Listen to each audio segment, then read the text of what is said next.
Hi guys, welcome to the Wrestling Retrospective, and in today's video I'm doing my review of AEW Worlds End 2025.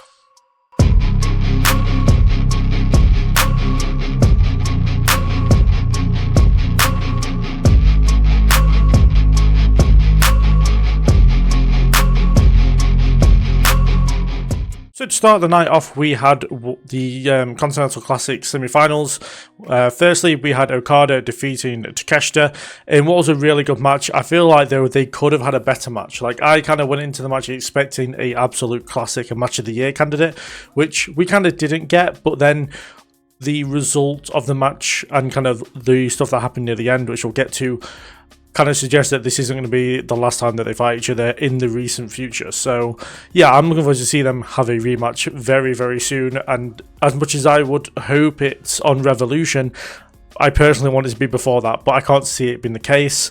But it was a very physical battle. I think what cost Takeshita the match the most was the fact that he wrestled an Okada match. It was very slow paced overall. It was kind of the methodical style that Okada prefers in tournament wrestling.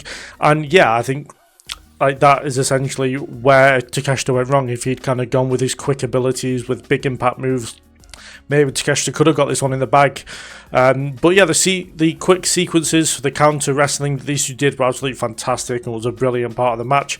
I am disappointed that Takeshita got the loss just because I'd fully convinced myself that it was a cert that he was going to win this whole thing, let alone just win this match. So I was very disappointed with that, but the interesting parts come through the finish, where Okada had to cheat to beat Takeshita, where he essentially stole a screwdriver that Kyle Fletcher had put in the turnbuckle. And yeah, that kind of, in a way, has cost Fletcher his match because that distracted him, which then Moxley took advantage of. And also, he cheated to beat Takeshita. So he's cheated out two members of his own faction out of the tournament where they could have had an all Don Callis family finals. So yeah, I feel like this is going to turn into some turmoil within the family, not only with Takeshita, with the way he lost, and also Fletcher by the way he lost. So very interested to see where that goes going forward. And of course, following that, we had John Moxley defeat Kyle Fletcher to move on to the finals. And yeah, another great match. I never expected Moxley to get through to the finals, let alone get out of his group, especially with the whole losing streak that he had been on recently. I thought that he was going to be one that kind of lost a lot and that would turn into his own storyline, but obviously that wasn't the case. It went quite the opposite way. Kyle Fletcher targeted his hurt leg really, really well. Danielson with an absolutely fantastic call, and I've really enjoyed Danielson on commentary for these details, like alone, which is the fact that Kyle Fletcher went to Josh Alexander, who is another member of the Don Callis family, about ankle lock training, because Moxley has been tapping out to the ankle lock with Kyle O'Reilly. So Kyle Fletcher using it kind of made perfect sense, and him going to Josh Alexander about it, like, we don't know whether that's actually true, but it's a good thing to mention because it makes absolutely perfect sense. The half and half suplex from the top rope onto Fletcher's skull was absolutely grim. You literally saw through the replay in slow-mo that he literally landed on the dome of his head. It looked awful. But yeah, Fletcher's gotten really good at pacing at matches nowadays. He was like good before, but now he's particularly good because at times it felt like he was maybe kicking out of stuff too often, but now it feels like it's just part of every one of his matches because he's giving it his absolute everything. That, yeah, it kind of doesn't feel like too much anymore, and it adds to the story of the match. Yeah, Kyle Fletcher looks really strong in defeat. He passed out in the sleeper hold. I don't think it was the Bulldog. I think it was a sleeper. Oh no, it was. Yeah, he passed out in the Bulldog choke. But the only difference was he went nearly purple in that thing, and he was very quick to snap out of it as well once the bell had rung. So clearly he wasn't that KO'd or that passed out in the submission, but it was enough to get Moxley the win. I thought Moxley was tactically correct the whole time, even with his bad leg. I thought that he took advantage where he needed to, took advantage of the distraction that Fletcher had kind of given himself by the fact that Okada had stolen the screwdriver that he had placed in the turnbuckle. And yeah, it was 2 out of 2 for really, really good matches. The Continental Classic for the start of World's End. Following that, FTR defeated the Bang Bang Gang to retain the World Tag Team Championships in a Chicago street fight. And yeah, this was shorter than I thought it was. It was shorter than I thought it was going to be, sorry. But it was very action-packed throughout. There wasn't a real dull moment in this one. FTR played their role really well of just like separating the two baby faces, and then absolutely beating the crap out of them for a little bit. And yeah, I feel like the target of Juice Robinson's leg, the one that he's only recently returned back from injury from, and literally doing some what looked like really bad damage through multiple chair shots, as well as the reverse figure four leg lock, which he was in for a while before he managed to, before Austin helped him out of it. And yeah, I think like that was like the main part of the match, was them trying to weaken Juice. And then respect to Stokely Hathaway, who took a gnarly bump. Like, I think he was supposed to just go through the table and that'd be it, but he completely missed the table and smacked his head on the announce table, and then the table, almost like a joke, fell on top of him anyway. It was quite funny. But yeah, respect for him taking that bump, because he took also a dive from Brody King in the match at Full Gear. So, Full Gear? Yeah, Full Gear. So, yeah, Stokely Hathaway is fully a member of FTR, just because he's taken as much bumps as probably they are, especially like for big ones as well. I thought there was a really wicked part where Cash Wheeler did a suicide dive onto Austin Gunn, but he like nearly ended up in the crowd, and he's the one that broke the table compared to Austin. It was really weird, but like looked really, really good. And yeah, it was simply the case of the better team won for me. FTR were just more tactically aware. Like I've said, they controlled the match for the most part. The Bang Bang Gang very really got into it. They did have moments on top of the match, but it never felt like they put... Like, the titles never felt like they were going to change hands at any point. And yeah, it was literally a case of FTR were just better. After that, we had the Babes of Wrath, so Harley Cameron and Willow Nightingale, defeat Athena and Mercedes Moné to retain the Women's Tag Team Championships. And I said when Moné lost the Ring of Honor TV Championship that we might see the beginning of the end for her, and that is starting to become a bit more of a reality. She lost the undisputed British Women's Championships at the Manchester taping, or the Manchester shows that I was at.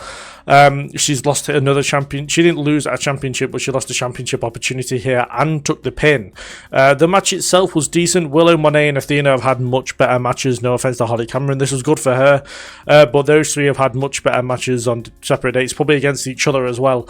But no, all of them had good chemistry together. Nothing was really stagnant about this one. The wrestling was throwing throughout. Athena did a lovely O-face.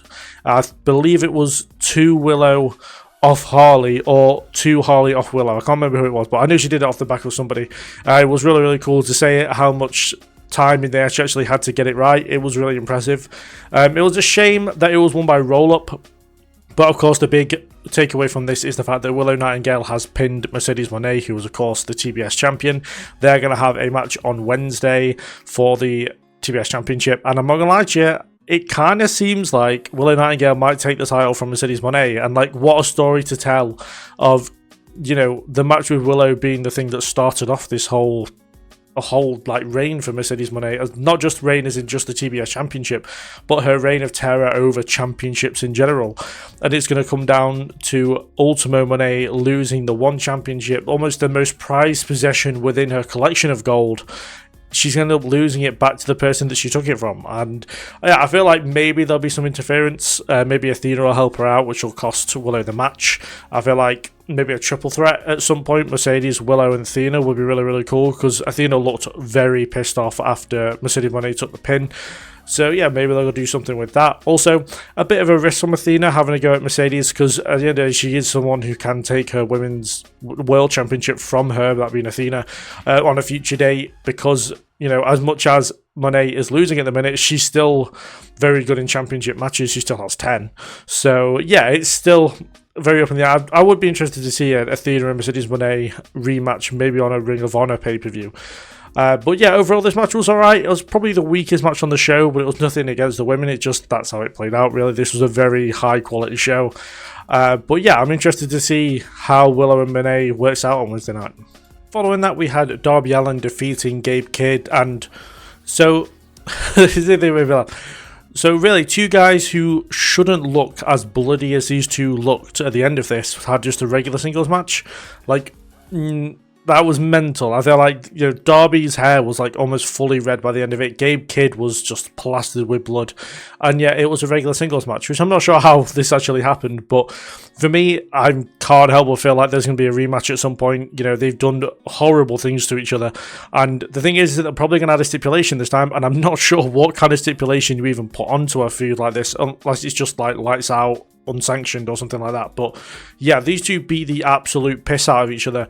And yeah, like, even from early in, Darby Allin got pushed off the top rope and just landed straight on his like neck and side of his head, neck and shoulder on the apron, which looked really bad. We saw the catapult through the top of the steps where there's like literally just a plate of metal just flew off the stairs. It looked really grim. I didn't really see where Gabe Kidd got fully cut up. I think it was just a chair, something to do with a chair. It wasn't really that clear. Maybe I just looked away or blinked at the wrong moment, but I didn't see it. So yeah, but he ended up very, very bloody from it. And yeah, it kind of was the crazy violent match I fully expected it to be. It didn't disappoint in any kind of way. These two are absolutely nutters. But what I didn't expect was Darby Allin to steal it. I thought he'd get the win just because he hasn't been doing a lot recently in AEW since the wins over Jon Moxley. But yeah, no, I think just because he stole it will definitely lead to a rematch at some point. I assume it will probably be one of the special Dynamites before we get to Revolution. But yeah, Gabe Kidd is like stupid good. Like, not just like in a way of like he's really violent and stuff, which I really much enjoy, but you've got to think that he's technically really good. He's a powerhouse, he's a brawler, he's just an all-round great wrestler, and he's someone I want to see even more in AEW. I know he's at New Japan right now, but maybe he's one of the people that's got these New Japan contracts coming up and he ends up coming over to AEW because he is fantastic. Obviously he has associations with the Death Riders, so it's an easy transition to get him from New Japan into AEW. But yeah, no, we saw him have an absolute classic with Kenny Omega at the start of the year. He's had an absolute mental match now with Darby Allin. So yeah, I said it just shows how much of a good wrestler he is. And yeah, I said I hope AEW keep bringing him back even more consistently for these pay-per-views or just for special Dynamites because he is such a quality wrestler. Following that, we saw the conglomeration, so Orange Cassidy and Mark Briscoe team up with Roderick Strong and Tony Storm to take on the Death Riders, Claudio Castagnoli, Wheeler Yuta, Daniel Garcia and Marina Shafir. And yeah, this was a really fun match. It definitely wasn't supposed to be taken too seriously with a title like Mixed Nuts Mayhem. But no, this was really, really fun to watch. I would have personally maybe taken Claudio out, but I don't know who they'd have as the fourth person because Gabe Kidd already had a match on the show. But it just felt a little bit too silly for him to be involved in. But, you know, he had a good part in the match. He's, you know, had some highlights, even though I feel like him being taken out by Tony Storm wasn't the best look for him. Nothing against Tony Storm. It's just a case of I can't help but feel like Claudio is going to get a bigger role in 2026 in AEW, and he should be avoiding him doing silly stuff, is all I'm going to say. But a standout here for me was Marina Shafir, who has come on leaps and bounds this year, and arguably someone who didn't quite make my breakout list, but someone, if she continues, could make a breakout list next year. But yeah, she has really been finding form. She had a brilliant promo. She was kind of the main woman in the promo going into the match, where she talks about how Mina gave herself to Marina, and kind of the only, I can't remember what I think it was like the only other woman that Mina's given herself to was Marina Shafir in the Mother's Milk, which again is a great line. It was an absolutely fantastic promo if you look back to when she did the promo of The Problem. But yeah, no, as I said, it was just a real highlight for Marina Shafir. I liked how Marina did the pockets thing with Orange Cassidy and then kind of outdid him in a way until other people started getting involved. The repeated corner attacks from the four Death Riders, I thought, I kind of get the point behind it of just attacking someone constantly so they can't recover, but it kind of looks a little bit silly, you know. If you think back, you think to the New Day when they were faces and the Unicorn Stampede, it kind of looks a bit like that, but the point was that it was supposed to look funny because they're baby faces and jolly, whereas this from the Death Riders just looked a bit silly in my opinion. But again, that's just my thing. Yeah, I'm glad that they didn't shy away from the intergender wrestling. We saw Tony Storm interact with most of the Death Riders, and we saw Marina Shafir interact with most of her opponents, including her husband in real life, Roderick Strong. I like the fact that they didn't shy away from that at all. I mean, Marina Shafir and Roderick Strong came together at one point, and Marina Shafir just straight kicked him in the chin. It looked awful. Cassidy and Storm was just absolute gold when they were dancing around, taking people out. That's the kind of roles that those two play really, really well. Claudio Castagnoli swinging around Storm was really good as well. It's something I said some pretty awful things about intergender wrestling, like not as in insulting it, as in like I was shouting for Claudio to like pile drive Tony Storm into the mat sometimes, which I know sounds really weird, but you understand what I mean from a wrestling perspective.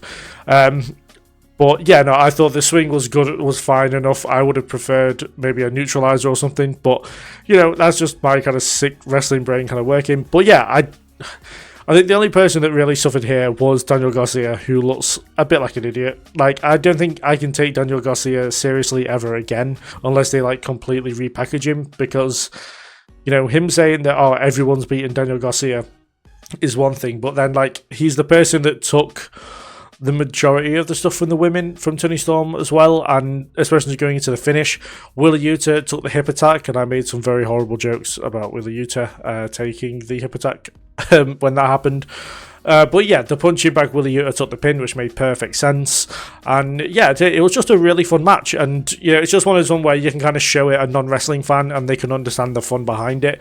As long as they are okay with intergender wrestling. I know some people are very hit and miss with it. But no, I thought this was, as I said, it was a fun match. It was enjoyable to watch. It was good to have before the three more serious matches of the women's title match, the Continental Classic Finals and the main event.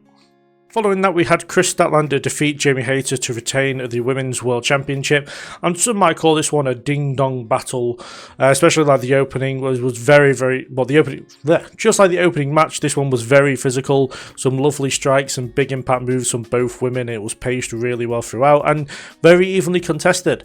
Hayter showed very much why she certainly does hit hard, and Chris Statlander was surprisingly wrestling more as a heel compared to usual, especially near the end of the match. Like, spitting at your opponent is a very heel thing to do. And also, we saw a wicked Michinoku driver type, I think it was a Michinoku driver, from Chris Statlander from the top rope, where Jamie Hayter almost landed on the top of her head, a bit like Carl Fletcher did. It looked grim. But also, Jamie Hayter then, like, got up almost, she didn't get up almost immediately. She, like, got held up by Statlander, reversed it, and did a lovely Saito suplex into a Shining Wizard, which was just ended a very cool sequence. And then that went into another awesome sequence between these two, which then led to the finish. Statlander hitting Haterade, and then Jamie Hayter hitting Saturday Night Fever. And then, yeah, it was just a really sick match. Very good defense from Chris Statlander. We saw Statlander, like, she did a brutal Haterade. Like, it was really, really well done from her. They beat the absolute piss out of each other in a different way to Darby and Gabe Kidd did. It was a very, as I said, very physical match. I'm sure they're both very sore today.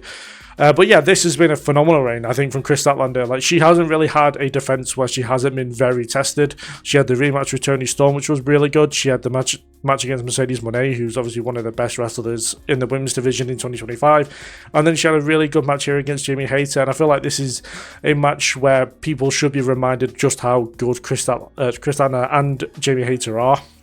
But yeah, this was really, really good. Probably one of my, up there for definitely one of the matches of the night, even though there were so many on this one. It was probably as good as the other Continental Classic matches. And yeah, I think it was very, very good, and I very much enjoyed it. And I look forward to seeing who Statlander's got next. And in the Continental Classic Finals, we saw Jon Moxley defeat Kazuchika Okada to become the new Continental Champion. The first Continental Champion we've had in 647 days, I believe it is. That's how long Okada's reign was. It was mental stuff. He's pretty much been Continental Champion the entire AEW run he's had so far. But the match, it wasn't as good as the other Continental Championship, the other Continental Classic matches. I'm going to put that probably down to exhaustion, the fact that they both wrestled before, especially Moxley. He had a particularly physical match against Carl Fletcher, so it doesn't surprise me in this case. I'd love to see these two have a rematch for the belt when they're both at 100%. But the first half, maybe into 3/4 of the match, Okada was dominating Jon Moxley. It was very one-sided. He had a lot of the advantage. He was targeting Moxley's hurt leg and head a lot. Moxley took a ton of offense, but was very smart. I think it was a Gotch-style power driver that Moxley did that kind of swayed the match more into his favour for a bit. And yeah, Okada hit a low blow on him, but then he very quickly did the same back to him. Okada kind of took his eye off the... I don't know if not the thing. He kind of took his eye off the wheel for a second and then ended up costing him because he got a low blow as well. But yeah, no, this was a great showing of Moxley's resiliency, which I feel like we haven't seen in a while. I feel like Moxley has kind of relied so much on the Death Riders coming in when a match gets really tough for him. He'll rely on Yuta and Garcia and Claudio and Pac or Marina even to come down and help him out. So seeing him not being able to have that backup and him having to just go bare and go by himself into a match, I thought was really cool. Okada hit about 2 of the 8 attempts at a Rainmaker, maybe even 3, because he didn't. I didn't think he hit a Rainmaker in the Takeshita match. So, yeah, he hit about 2 of the 8 Rainmakers in this whole night. But Moxley hit 1 and connected with it straight away. I found that very funny, because the Rainmaker, in my opinion, people can say, oh, it's won him X many New Japan matches and the IWGP World Championship and G1 Climaxes. The Rainmaker is a crap finisher, because he never hits it. Like, he hits it like once and in a match, and that'll be about it. But he attempts it like 4 to 5 times per match. It's ridiculous. But I like the finish with the paradigm shift being hit first and then getting a kick out at 1 by Okada, which made him look really strong. Moxley does the stomp, does the Death Rider, and gets the win in a huge moment, in my opinion. I can't believe this tournament, and I'd probably say it was just this tournament, has turned Jon Moxley into a babyface, which is just insane to think. Like, back at Revolution, when we were all so disappointed to see him retain the championship and the way that it all went about and stuff, I wasn't disappointed myself, but I know as a general thing is that we were kind of sick of the how Moxley's reign was going as far as part of the Death Riders go, because the feud with Cope was shite. But no, and now everyone is, not everyone, that's a bit harsh. The people in the crowd were cheering Jon Moxley throughout. He did a really nice promo afterwards. The only issue with the promo was it sounded very much how the Death Riders don't work. Like, if you compare his promos to what he was doing at the start of the year compared to what he's doing now, they have done a complete 180. The Death Riders did come into the ring and celebrated with him, which I fully expected. I also expected them to turn on him, and I am still fully expecting that to happen. I expect it to maybe happen on Dynamite, or maybe they're just going to turn the whole group face, which would be a very surprising way to go about it. I can't imagine them coming out to like the music they do and then being baby faces, but we'll have to see how that works out. But yeah, I'm fully expecting the Death Riders to turn on Moxley here, and then I assume Claudio will then be the leader, and I'd like that to be a thing, because I feel like Claudio should be in the main event scene. And again, it's another company that kind of has failed Claudio Castagnoli, and I feel like this could be this could be the best thing that happens to Claudio if they kick out Moxley and have him lead the Death Riders into the new year, and then yeah, they control the division still, but Claudio's in charge. As I said, it puts Claudio in a position to become a world champion. But yeah, kind of weird, the promo afterwards. It was nice, but weird in a way of like just going from a Death Riders perspective. But yeah, I very much liked the promo. I liked the match. And yeah, I'm very happy to see Jon Moxley as champion again. And yeah, I'm looking forward to seeing where this story goes with Jon Moxley, because I'm hoping he's going to defend the title more than Okada did, and that means seeing Moxley more often wrestle and wrestle the kind of matches that he enjoys.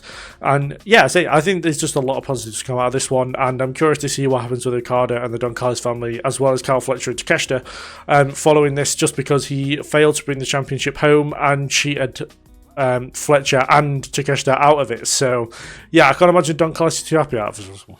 And finally, in the main event, MJF defeated Swerve Strickland, Samoa Joe, and Hangman Adam Page to become the new AEW World Champion. And I mean, I'm sure it's no shock when I say that this was match of the night. It was absolutely brilliant from all 4 men. Swerve and Hangman, between them, rarely left the ring. So if one of them wasn't in the ring, the other one was. They were constantly throughout this match. They were the 2 MVPs, because I literally couldn't choose between the 2 of them for who should be the MVP. But the match never stopped. Joe did what he could do to retain the championship. He, again, like a heel would be, was very rarely in the match. He did have flurries at times, but didn't really do the main stuff to keep his championship. MJF and Swerve, it's been a huge miss to have them out of the main event team for so long. And I say that because Swerve was obviously out with injury, and MJF was like, he had the feud with Mark Briscoe. He's been doing other stuff away from the World Championship. So yeah, it was good to see him back in that main event level match and proving to everyone why he is one of the best in the world right now. And yeah, I think the match was fairly short, especially for a 4-way match. I thought they'd go on a lot longer. I think it was the second longest match on the card, but it was only like 20 minutes, 22 minutes. I expected this to go like maybe half an hour or longer. I really liked how MJF had on the Salt of the Earth submission, and then Samoa Joe put on the Coquina Clutch on Swerve, and MJF realised that Joe has the submission on more than he had on the Salt of the Earth, so he broke it off to then stop Samoa Joe getting the submission. Very tactically aware stuff from MJF, which he always is. He is probably one of the most technically aware wrestlers in the entire company right now. I loved the sequence where I'm kind of lost on my notes here. 1 second. Oh, the house call. Just before we get to the sequences, Swerve did a house call to Samoa Joe while he had MJF in the coquina clutch. It seemed like MJF was about to pass out for 3, and Swerve with just the most lovely sounding yet brutal sounding house calls that he's probably ever done, and it was at a perfect time. It was perfectly done by all 3 men involved. Yeah, there was a lovely sequence between all 4 before they all kind of laid out in the ring for a few, well, I won't say for a few minutes. It feels like 1.5 to 2 minutes. It never really, it didn't feel like at times there was nothing going on. Yeah, the Ops getting involved was to be expected. They didn't really affect the finish that much, which was what I was worried about. I was concerned that the Ops might affect the finish, and that's why it would go more towards Joe, but it wasn't the case. They got involved, they got taken out again, the referees escorted them out, and that was it. There was a nice call back to the Revolution match, where Hangman was in the coquina clutch. Swerve was going up to the top rope to break it up, but this time Hangman didn't tap out to stop Swerve. Swerve hit a lovely Swerve stomp. And yeah, again, it was just Hangman kind of cost himself the match. He hit 2 buckshot lariats, which is what he did at Wrestle Dream. He went for a 3rd one, but just before, he kind of hyped up the crowd. This gave MJF enough chance to kind of quickly think on his feet, push Joe out of the ring as Hangman came through. He went for a nut shot, took out Joe, and pinned Joe, which is very important because if you think back to like Chris Statlander and Tony Storm, Chris Statlander said because... Oh no, Chris Statlander did pin. Huh. Right, I forget what I was about to say. Pretty much MJF pinned the champion, which is like one of the good things about this 4-way match. And yeah, he managed to what felt like steal a win. I feel like he wasn't as involved as the rest of them in the match, which kind of feels like a steal. But MJF outsmarted Hangman, and he proved Hangman wrong as far as his, like, he would use his contracts in a way that would be screwy. MJF did exactly what he said he was going to do by entering this as a 4-way. And yeah, the Devil's Reign once again begins with MJF as champion in 2026, and I am very much looking forward to seeing how his world title reign plays out, because his first one was so good that, you know, we get to see this match again. Maximum Carnage, we get to see MJF versus Bandito, which I'm sure could be a match of the year contender that early into the year. So yeah, lots of stuff to look forward to going into the new year with MJF as champion, and yeah, just an absolutely fantastic match. So those are my thoughts and opinions on AEW Worlds End 2025. Do put down in the comments below your thoughts on the show, what you think of everything that happened, what you think of Jon Moxley turning face, what do you think MJF's going to be like in the 2nd world title reign, who do you think is going to face Chris Statlander next for the Women's Championship? I'm curious to see what people are thinking, and yeah, we can have a good discussion about it in the comments down below. And yeah, thank you very much for people for watching all these reviews throughout the year. There is a lot of stuff still coming up on the channel. In a couple of days, there's going to be my Wrestlers of the Month for December. And then on the 1st of Jan, there's going to be my Matches of the Year. 2nd of Jan will be my Wrestlers of the Year. And the 4th of Jan will be the rest of my End of Year awards. And then on the 6th of Jan, there's going to be my video predicting stars of 2026. So I'm going to go through WWE and AEW majoritively and kind of predict who I think are going to be just on top for the year and really have an awesome year. So yeah, a lot of stuff coming up on the channel, so do stick around and subscribe. Thank you everyone for watching throughout the year, and yeah, I look forward to seeing you all one more video before 2026. But yeah, thank you very much for watching, and I'll see you guys in the next one.